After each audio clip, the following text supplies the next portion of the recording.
Kasi alam mo, kaming mga senador, sinusulatan kami ng mga local officials, mga private individuals na nanghihingi sila ng project.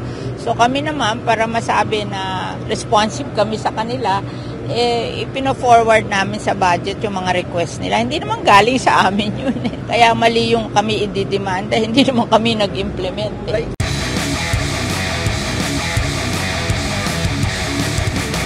Ma'am, itong 14th OFW Summit natin, mas lalo maraming natutulungan. Ngayong taon, ilan yung target natin na matulungan natin mga OFWs ngayong taon? Actually, yung mga attendees, sabi nila nag-register na mahigit 4,000. Ngayon, it depends kung dadating sila. Pero online registration nila, 4,000. Sa kabila nang wala na po kayo sa politika, nananatili pa rin yung patuloy na pagtulong ng Pamilya Villar at saka yung pa po ang natutulong. Actually, this is a project of Villar Foundation kasi alam mo, yung aming Camellia Homes, very supportive ang mga OFW dyan. In fact, most of our buyers are OFWs. Kaya, we're very supportive also of OFW. Mutual yan mutual sa amin yan. And at the same time, alam naman ninyo, di ba, nakalagay sa dyaryo, na ang nagdadala na ekonomiya natin, yung ating mga remittance ng OFW natin, tsaka BPO. Yan ang hindi nagre-recession. Yung iba may problema, pero BPO and OFW, yan ang nagdadala ng ating economy. So ito po yung patunay na nagpapasalamat kayo nagbabalik ka sa OFW then? Yeah, we're always supportive of OFW. Buti nga meron na ngayong Department of OFW. Before wala, kasama sila sa labor. Talaga ang dami-daming complaints. Pero ngayon at least may sarili na silang department. Kaya nababawasan yung complaints sa amin. Ma'am, ngayon yung mga bukod doon sa mga binibigay natin mga benefits sa OFW dito sa 14th OFW sa amin, mga bibigay po ba ulit tayo ng bahay tsaka mga groceries sa atin? Yeah. Tradition yun Nagpaparaffle kami ng isang Camellia Homes every year for OFW. Tapos yung aming other sponsors nagbibigay ng tawag dito, yung motorsiklo, diba, Petron. And then yung aming mga all day all home mga raffle. So tapos si Senator Mark may sarili siyang pa-raffle at si Senator Camille may sarili din siyang pa-raffle. Tapos nung yung mananalo ng bahay, siya yung mamimili kung saan yung bahay na yes, kasi we're nationwide naman We are in 140 towns, capital towns and cities in the Philippines kung saan siya nakatira, doon siya bibili na. At ito po ay galing sa sariling bulsa ng Pamilya Villar po. Yes. Ma'am, related lang po sa ekonomiya at sa mga OFW. Sa ngayon ma'am, pinakamababa po yung palitan ng piso kontra dolyar, nasa 60 po. 60 pesos per $1. Ano po ang masasabi ninyo ma'am bilang isang dating mambabatas at isang negosyante komersyal? Kasi yung dollar peso rate, depende yan sa perception sa bansa Medyo mababang ating economic growth, diba, GDP natin ditong third quarter. Kaya siguro yan ang perception. Hopefully makarecover tayo para makarecover din yung presyo ng ating peso. Ma'am, ano nakikita natin dahilan bakit bigla bumabal yung takbo ng economy natin, lalo ngayon GDP natin this quarter is 4%?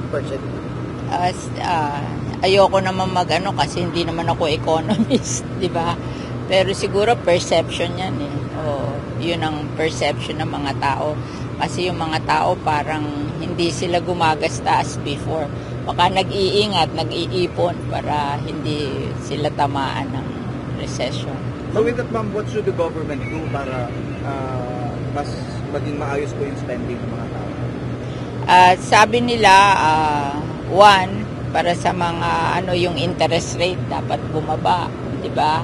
So, hopefully, sabi nila, magbababa ulit tayo. Di ba, 4.75% tayo ngayon. Hopefully, 4.75 ba?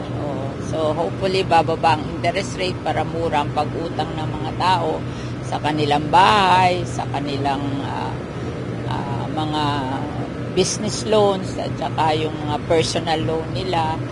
And then, siguro, yung perception na tayo ay masusolve natin tong corruption, dapat ma-establish yun, di ba? Para magkaroon ng mas magandang pagtingin ng tao sa ating bansa at ekonomiya. Naka-epekto kaya itong mga issue ng corruption sa kayo? I think so also. Malaki. Yung hearing po ma'am sa Senate, ano po yung comment niyo ma'am sa takbo ng investigasyon? Satisfied po ba kayo? Hindi ko alam kasi kung ano mangyayari sa Senate. Hindi na ako nagbabantay sa Senado. Siguro sila Mark na lang at sila Camille kung ano perception nila. Ayoko kasing mag-preempt sa Senado kasi hindi na ako member ng Senate, ex-senator. Pero as a former senator, are you happy to the situation ngayon ng Senado, yung takbo ng Senado at Federado? Dapat siguro talagang maging serious sila kasi nalungkot yata mga senador kasi bakit ang mga senador ang sinisisi? Hindi naman sa kanila nanggaling yung fault, di ba? Mga local yan di ba? Bakit silang sinisisi? Medyo dapat hanapin talaga kung sino may kasalanan. Hindi yung hindi palakasan, di ba? Pero during your time or term, di ba yung insertion or amendments to budget is normally legislators?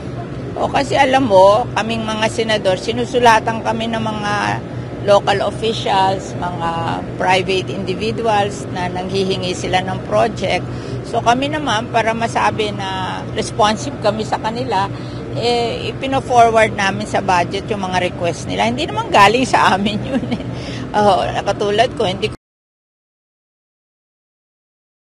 may kailangan ng project ng gobyerno, yung mga tao. At sila sumusulat. Ako, I based my recommendation on the letter sent to me by people. So, hindi galing sa amin yun. At hindi dumadaan sa kamay naman yung any amount or single hindi. Ano yan? National agency yan, di ba? Hindi naman kami nakikialam dyan sa mga project nila Basta ilalagay lang sa budget, tapos ang implementing agency, di ba, national government, di ba? Hindi naman legislator ang implementing agency. Kaya mali yung kami ididemanda, hindi naman kami nag-implement. Kaya parang hindi yata tama na napupunta sa mga senador yung investigasyon ngayon sa atin. Bakit hindi? Kaya ako, kinonsult ko na rin ng lawyer niya na wala naman kaming kasalanan dyan. Hindi kami implementing agency. We recommended the identification of the project, but we are not the ones implementing. Sa tingin nyo lang, yung pag-i-implicate sa mga congressista or sa mga senator is politically motivated na lang? Kasi may nagsabi na pag binigyan ng project, humihingi agad ng lagay. Hindi naman nangyayari yun before. Yung pag binigyan mo ng project, bibigyan ka agad ng 25%, 30%. Never happen. Sa Congress, possible, pero sa Senate, impossible mangyari mga ganun. Hindi kami humihingi lalo na na po sa case nyo na 1 bilyar, hindi naman kailangan ng 5 kahit wala sa gobyerno.